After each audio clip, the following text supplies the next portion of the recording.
World War II began when Germany invaded Poland in 1939. The Polish army was defeated after just over a month of fighting.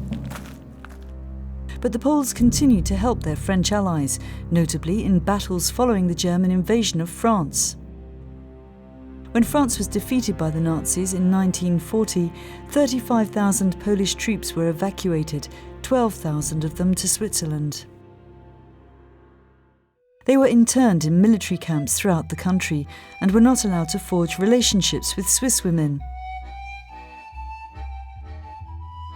As many Swiss men had been called up, the Poles were valued labourers, building streets and farming.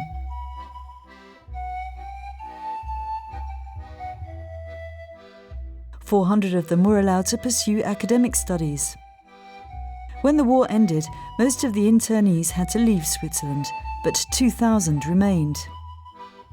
Their story is told in pictures on display at the Polish Museum in Rapperswil, where a reunion of ex-Polish internees and their offspring rekindled many memories. Józef Pradowski was 25 when he arrived in Switzerland. He married a Swiss woman after the war, and they had 3 children. Józef died in an accident in the 50s. His daughter, Myrta Aeschlimann-Pradowski, is now trying to find out more about his life. Very few of the people we talk to about these times really know anything, because our parents didn't really speak about it. That was how people were then. The father of parliamentarian Claude Janiak was also an internee. My father spoke very little about the war period, so we didn't find out much from him. We only found out later from books and things like that.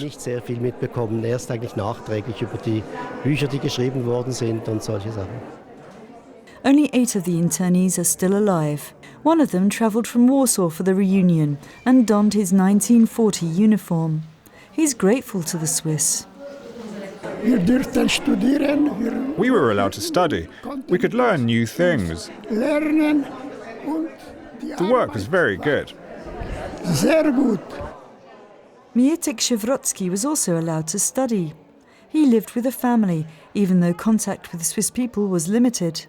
Contact was allowed, but there was a ban on dating girls, which could have led to marriage. This was actually a written rule. Were the rules too strict? No, we found a way around them. Stories were swapped, photos shown, and more light shed on this murky period. It all helps to keep a slice of Swiss history alive.